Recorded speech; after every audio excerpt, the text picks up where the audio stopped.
My wife got an STD at her friend's wedding, then had the nerve to demand I pay for her meds, so I divorced her and let the truth torch her reputation. Hey Reddit, so I, 34 male, and my wife Murphy, 33 female, were married for 8 years. And not the exciting kind of 8 years either. I mean the kind where you just know whose turn it is to take out the trash without saying a word. And you're both eating cold pasta standing over the sink at 11 p.m. because neither of you felt like cooking. We weren't fireworks. We were infrastructure. Combined income around $165,000, modest retirement accounts, a 5-year plan to upgrade to a house in the suburbs. She handled the social calendar, I handled home maintenance.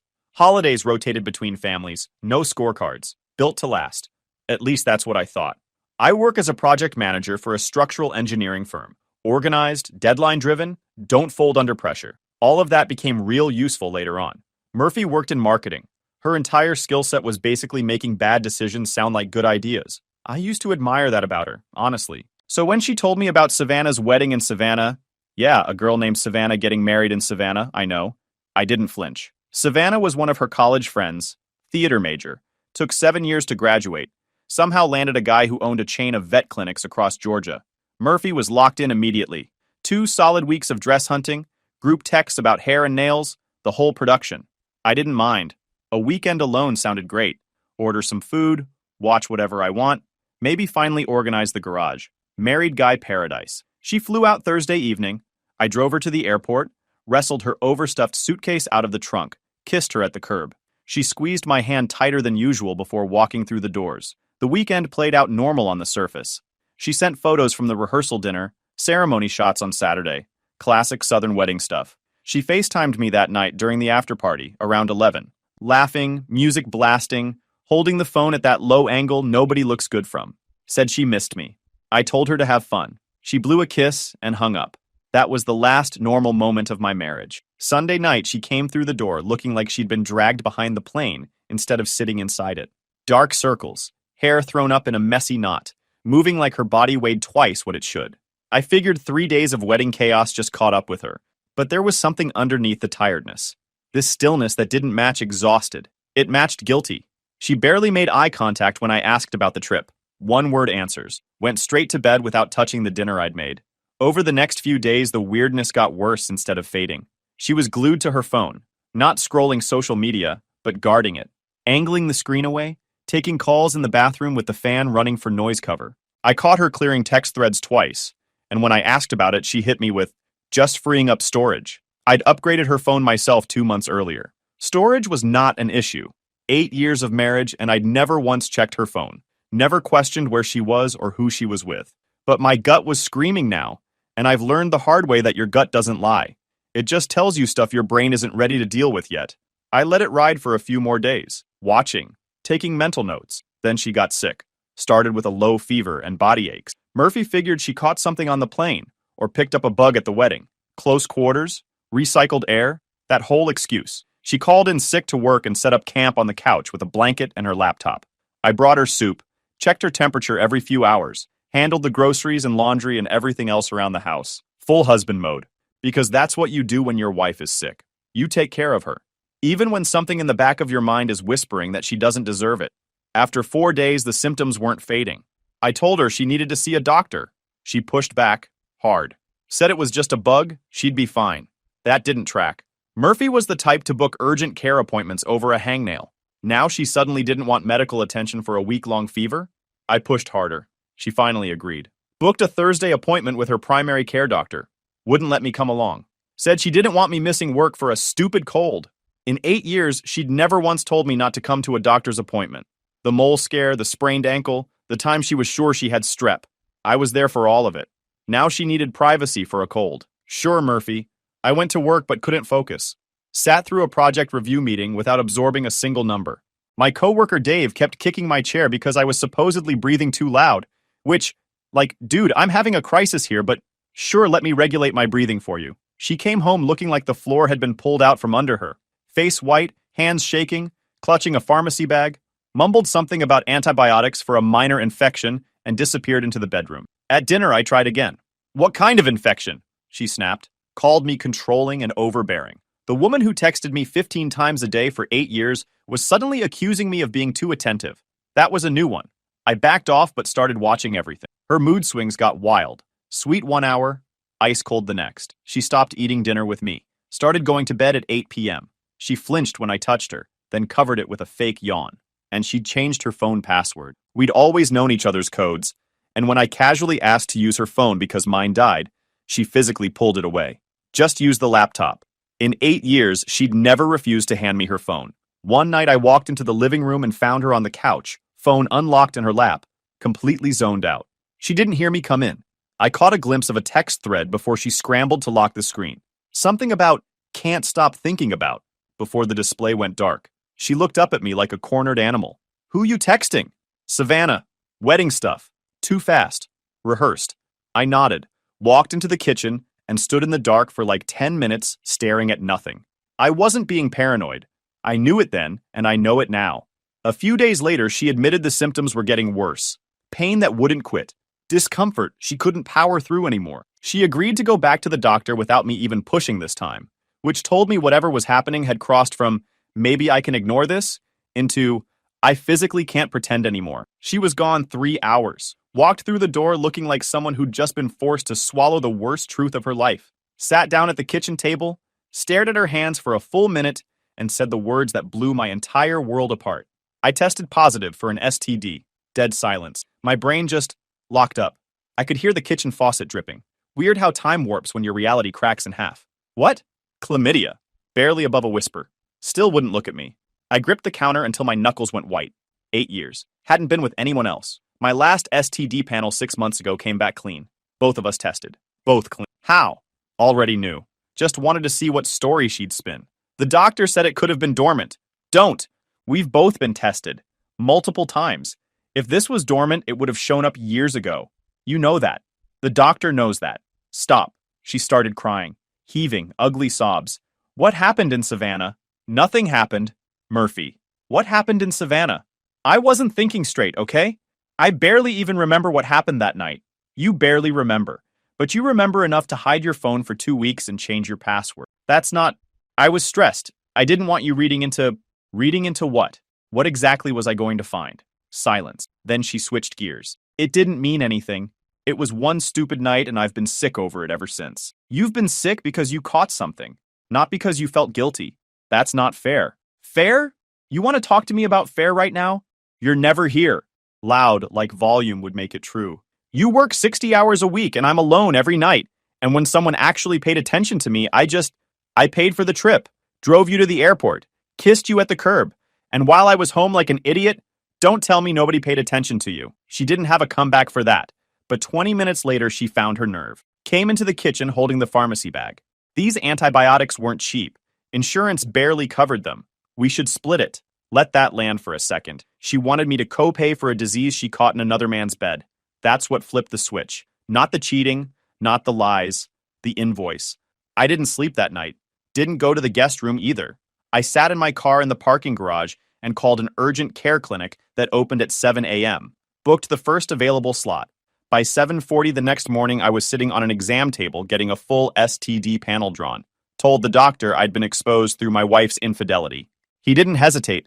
Started me on presumptive antibiotics right away based on confirmed partner exposure. Said the lab results would take 2 to 3 days, but with a confirmed positive spouse, protocol was to treat first and verify after. He documented everything. The timeline, the exposure, the treatment, the whole marital situation. All of it went into my medical file. Divorce was locked in before I left that clinic parking lot. Done. The question was how to protect myself before she rewrote the story. Because a woman who lies that smooth doesn't start telling the truth when the stakes go up. She just switches to a new story. By the time I got to work, I had a plan.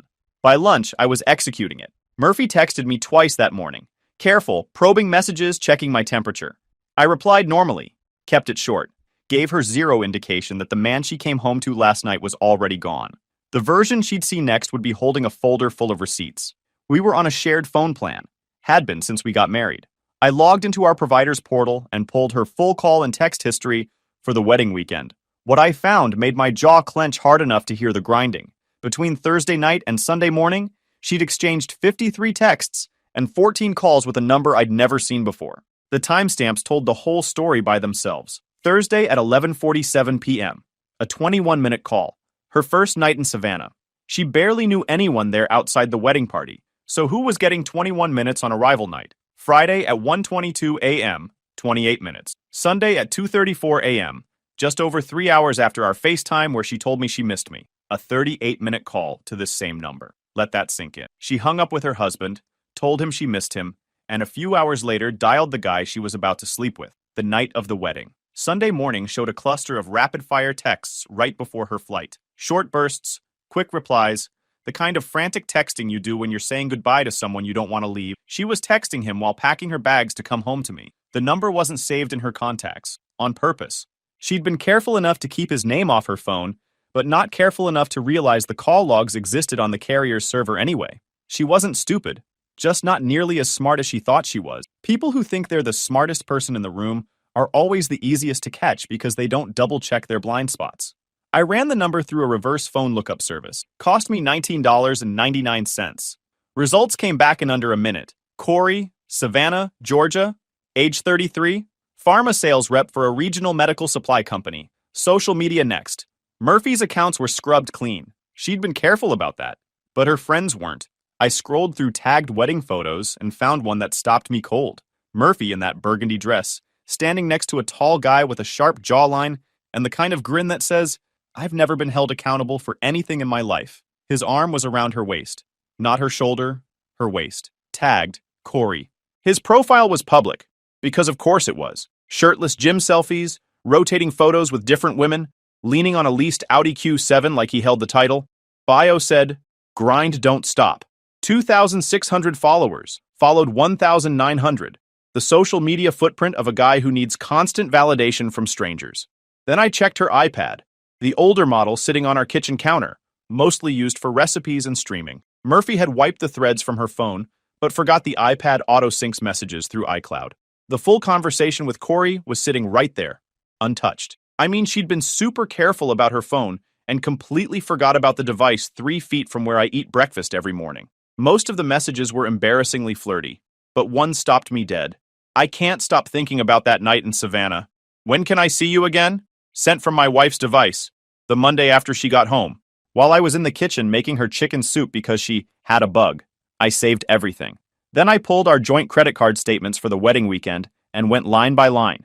What I found confirmed every suspicion and added new ones. That $385 hotel charge in downtown Savannah wasn't on the group plan. Murphy's friends were all staying at a rental house near Forsyth Park. She'd booked a separate hotel room, on our dime. There was a $94 rideshare from the wedding venue to an address I didn't recognize, probably that hotel. 2 restaurant charges, $87 and $112, at places nowhere near any wedding event. A $175 spa charge the morning after. She'd spent over $850 of our joint money on just the charges I could find that day. And that was only from one credit card statement. I had a feeling the full picture was worse. Then I called Danielle, Murphy's closest friend who'd been at the wedding. Kept it casual, told her Murphy had been off since getting back, and I was worried about her health. Danielle's a talker. Didn't take much to get her going. She was acting really weird that weekend. Danielle didn't even hesitate. She spent a lot of time with this one guy. Corey, I think. They were together constantly at the reception, and at the after party they kept disappearing together. I figured maybe they were just stepping outside or whatever, but people noticed. Noticed how? Like, a few of the girls were whispering about it. Someone straight up said it looked inappropriate. I almost said something to Murphy, but I didn't want to start drama at Savannah's wedding. I thanked her, asked her not to mention our call to Murphy, and hung up. Then I sat in my home office in complete silence for 20 minutes. My wife hadn't made a one-time lapse in judgment. She spent an entire weekend openly chasing another man in front of people we knew, disappeared with him multiple times, slept with him, caught a disease, came home to me, and lied about every single piece of it, while I made her soup and checked her temperature and worried about her like an idiot. 2 days later, my STD results came back. Negative. The presumptive antibiotics had done their job. Doc said we caught it early enough that the treatment likely cleared the exposure before the infection could take hold. He told me to finish the full course of meds anyway, which I did, because I'm not the kind of idiot who stops antibiotics early, just because he feels fine. That afternoon, he wrote up a formal medical letter documenting the whole thing, confirmed spousal exposure to chlamydia, the treatment protocol, the timeline, and the fact that I'd had to undergo emergency medical intervention because of my wife's action. Negative result or not, that letter proved I was put at serious medical risk and had to be treated for a disease my wife brought home from another man's bed. I picked it up in person, drove straight to a Kinko's, made 3 copies, and locked the original in my desk. That letter was worth more than every screenshot combined. It proved real, documented harm, the kind of thing a court takes seriously. Murphy had forced me into emergency medical treatment. Clean bill of health didn't erase that. That evening, she'd changed into sweats, settled onto the couch with that same fake relaxed posture she'd been perfecting for weeks. I sat across from her with a manila folder. "We're done. Here's why." She looked at the folder, then at me. I watched the blood leave her face in real time. I opened it piece by piece. Phone records first, timestamps circled in red. "This is Corey's number. Pharma sales rep in Savannah. You called him for 38 minutes at 2 a.m. the night of the wedding. 3 hours after you FaceTimed me and said you missed me." Her mouth opened. Nothing came out. Recovered texts next. Read the "can't stop thinking about that night" message out loud. Then, the tagged photo. Her and Corey, arm around her waist. "Where did you get?" "Doesn't matter where I got it. Multiple people saw you two disappearing together all night. At Savannah's wedding, Murphy." She went through every card in the deck. Privacy violation. He pursued me. I was vulnerable. I didn't plan it. I owned it before you found out. You should be grateful. Each excuse weaker than the last, each one landing like she'd rehearsed it in the shower, and it sounded way better with the water running. Thursday night, Friday night, wedding night, all after midnight. That's not a woman being pursued. That's a woman making plans. You told me because a doctor forced your hand. Don't repackage a corner you got backed into as some kind of moral high ground. And I had to get emergency treatment because of you, by the way. Walked into a clinic the morning after you told me, and they put me on antibiotics immediately because my wife tested positive for chlamydia. You know what that feels like? Sitting on an exam table at 7 a.m. explaining to a stranger that your wife gave you an STD exposure? I came back negative, Murphy. But that doesn't undo the fact that I had to be there in the first place. That killed the room. She went white. Hadn't considered that her weekend had sent her husband to a clinic and left a medical paper trail pointing straight back to her. Then came the counseling pitch. The one mistake defense?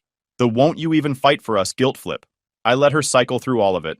Didn't interrupt once. Just waited. I fought for 2 weeks, Murphy. I made you soup, checked your temperature, did the laundry, worried about you every single night. While you were texting the guy who gave you chlamydia, I was fighting for us. You were the one who quit. Nothing. You had 8 years of trust in the bank, and you spent every cent of it in one weekend on a pharma rep from Savannah who drives a leased Audi. She flinched hard. Knowing his name, his job, his car, it rattled her. For the first time, she understood she was outmatched. She was dealing with someone who'd done his homework while she was busy deleting messages and hoping for the best.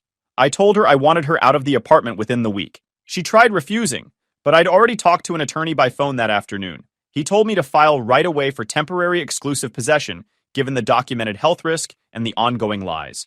Murphy could stay with her parents or find her own place.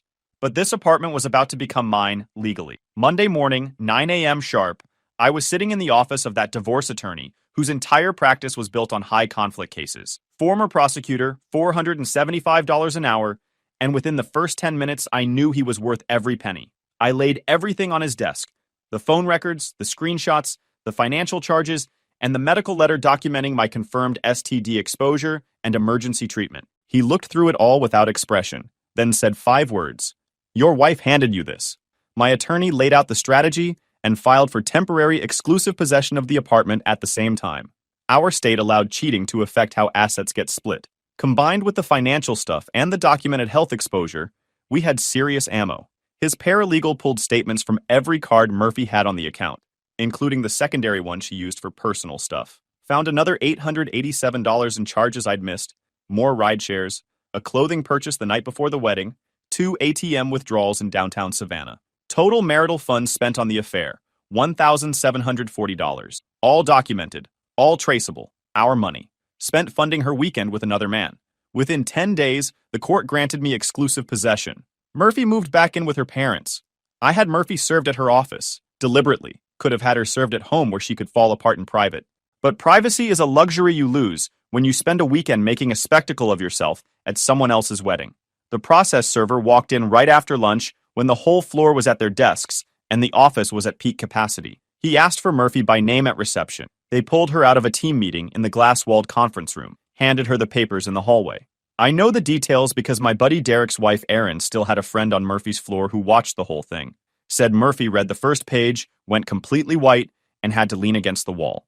One of her coworkers asked if she was okay. She didn't answer. She called me 9 times that afternoon. Every single one went to voicemail. I listened to exactly one of them later that evening. 30 seconds of uneven breathing, then, "You're going to regret this." No sadness. Just a threat. I saved the voicemail, time-stamped it, and added it to the folder. Thanks for the evidence, Murphy. The next 5 months were a war of attrition, and Murphy fought every inch of it dirty. Her lawyer filed everything short of a missing persons report. Bogus emergency restraining order, claiming emotional abuse, motions to freeze accounts, recalculate assets, subpoena a therapist I didn't even have. None of it stuck, but each one cost me another $1,200 to defend. By the time the real threats showed up, I'd burned through $22,000 and was running on 3 hours of sleep most nights. That's the strategy in scorched earth divorce. You don't need to win motions. You just need the other side to bleed out first. The TRO hearing was where things turned. Murphy claimed emotional abuse under oath.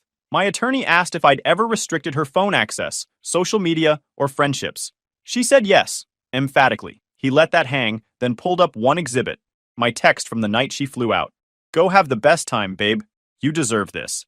Sent from the curb at departures. One text killed the entire abuse claim in 10 seconds. The judge said, on the record, that the court finds no credible basis for this petition and notes significant inconsistencies between the petitioner's sworn statements and the documented evidence. Her credibility was done, permanently, on the record, in a way no amount of marketing could fix. Corey tried reaching out once, pathetic voicemail begging me not to drag his name in. My lawyer sent back a letter promising a subpoena if he ever contacted anyone involved again. He didn't. Then came the part that almost broke me. During discovery, her attorney produced phone records of my call with Danielle and filed a motion to throw out my entire evidence folder. Witness manipulation, they called it. If the judge agreed, everything, the phone logs, the texts, the financial trail, the medical letter, all of it gets tossed. 5 months of work, gone on one ruling. There was one night I sat in my car in the garage at 2 a.m. and genuinely thought about what losing looked like. Not just the case, the apartment, the retirement accounts, the whole position I'd sacrificed to build. That was the closest I came to calling my lawyer and saying, just settle. Not because she deserved it, because I was exhausted, and the math was starting to look cruel no matter which way it landed. But I didn't call. Went upstairs, made coffee at 3 a.m., and reread every screenshot in the folder. The Thursday call, the Friday call, the wedding night call 3 hours after she told me she missed me, the pharmacy bag, and the audacity of asking me to split the bill. I wasn't tired anymore. The hearing came that Friday. Phone records from a shared marital account were legally available to both parties. Data from a shared household device was within my rights. A casual call to a mutual friend wasn't witness tampering. Judge ruled in our favor on every count. Evidence stayed in. That's the part nobody tells you about divorce. It's not one dramatic fight. It's months of smaller fights, any one of which could flip the whole board. Meanwhile, Murphy was running a full PR campaign, doing what she does best, marketing, repackaging reality into something prettier. She called my mother and sobbed about how I was throwing away our marriage over one mistake, framed it like I was being unreasonable, like forgiving her was the obvious choice, and my refusal was the actual problem. My mom listened for about 3 minutes and said, "Murphy, you brought a disease home to my son. You need to call your own mother right now." Then she called me and asked if I was eating enough. That's my mom. Never misses the point. Never forgets what matters. She also drained $6,200 from our joint checking, the one we hadn't fully separated yet. Wrote herself a check claiming she needed first and last month's rent. Technically legal since the account was still joint, but my attorney filed an emergency motion the same day. Judge froze the remaining funds. That $6,200 came out of her share in the final settlement, but for 72 hours I was staring at a checking balance that made my stomach drop. Murphy cycled through every emotional gear she had. Sobbing apologies and handwritten notes left with my doorman. Volcanic rage about how I was cruel and vindictive. Love bombing. Showed up at my office with lunch acting like nothing happened. My receptionist turned her away. Then full victim mode on social media. A long caption about, "When someone you trusted destroys your life and the people who should support you choose silence." 30 plus likes, a bunch of sympathetic comments from people who didn't know the full story. Then Savannah dropped a public comment. "Girl, stop. You cheated on your husband at my wedding and gave him an STD. Everyone here knows it. Delete this." Post was gone in 20 minutes, but the screenshot wasn't. Danielle sent it to me. Derek's wife sent it to 3 other people. That comment became the public record of what happened, and it made its way through their entire social circle in under a day. After that, the sympathy dried up for good. Nobody wanted to publicly defend Murphy and get corrected with receipts. Savannah and I had stayed in touch, which I know sounds weird, but she was honestly more pissed about the whole thing than I was, and I was pretty damn pissed. She confirmed what I suspected about Corey. He had a pattern.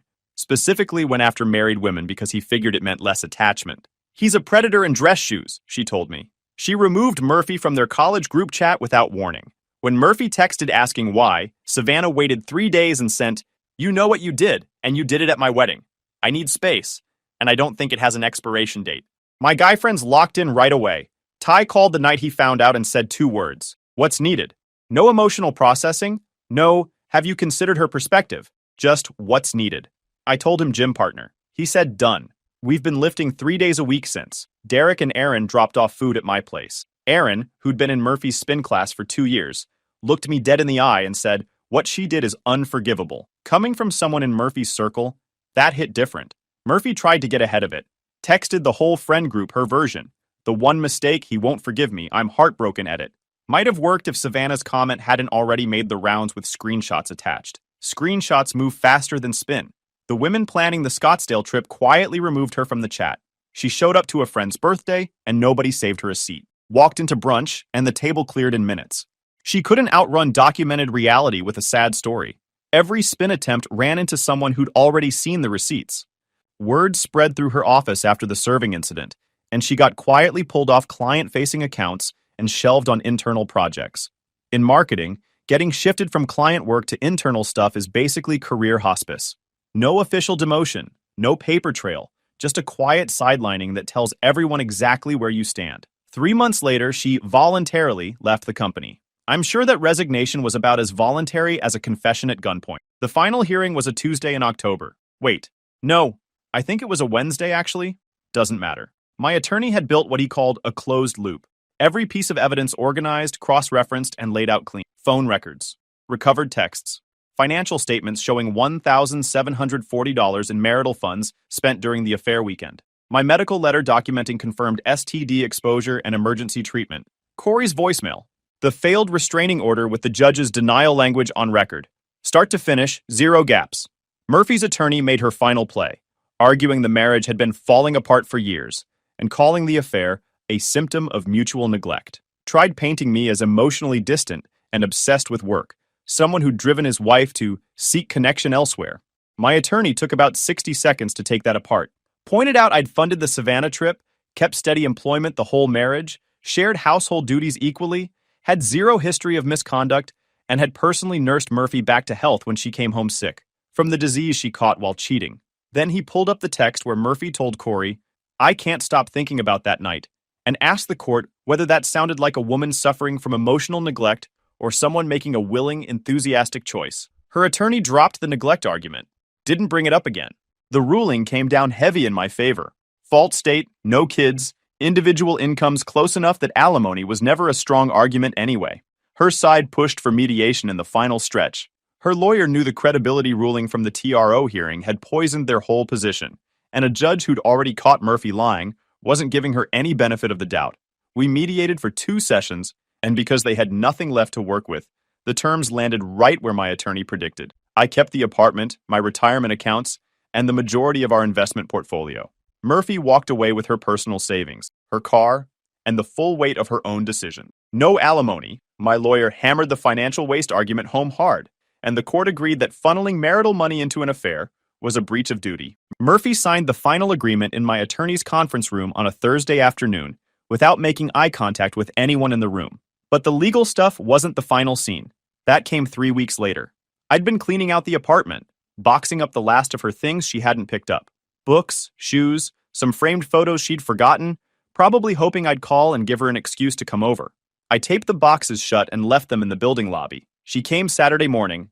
I was walking back from a run when I saw her standing next to the boxes, looking smaller than I remembered. She'd lost weight. Hair was different. Shorter, less put together. Wearing clothes I didn't recognize, which meant she'd moved into a part of her life I had 0 involvement in. Good. She looked up when I walked in.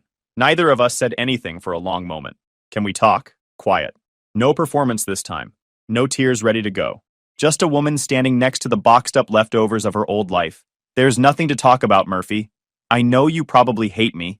I don't hate you. Hate takes energy, and you're not worth the investment anymore. She flinched like I'd slapped her. That line landed harder than anything I'd said during the entire 5-month war. Hatred she could work with. Hatred means the other person still cares. Indifference is the real death sentence for someone like Murphy, because it means you've been moved from important to irrelevant. I lost everything. Not fishing for sympathy. Just stating inventory. My friends won't return my calls. Savannah cut me out completely. I had to leave my job. I moved back in with my parents. And Corey, she stopped, blocked you. I already knew.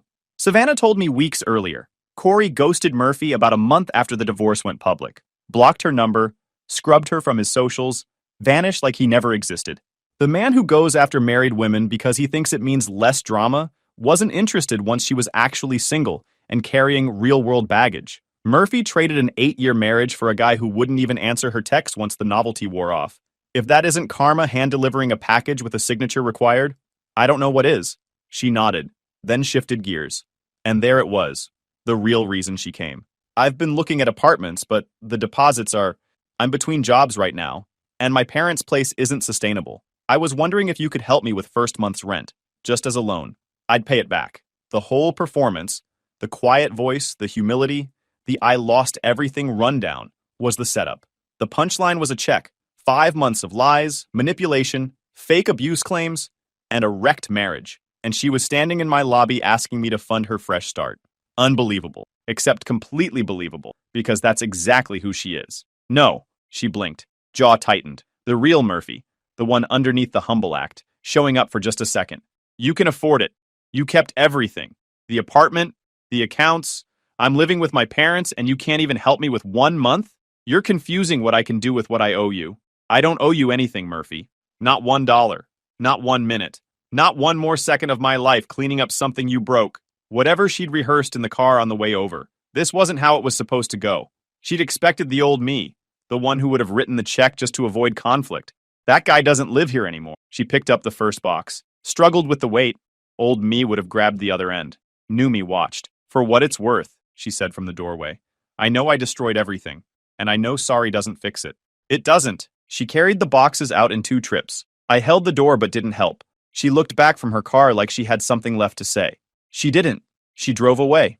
I went upstairs and made breakfast. That was 3 months ago. Apartment's fully mine. Repainted, new sheets. Nothing sits where it used to. Been hitting the gym with Ty, cooking real meals, reconnecting with friends I lost during the marriage years. Made a steak au poivre last week that would have been the best thing Murphy ever tasted. Not that she'll ever know. If you enjoyed this video, please hit that subscribe button. It really helps the channel and help us bring you more and better stories. Thanks.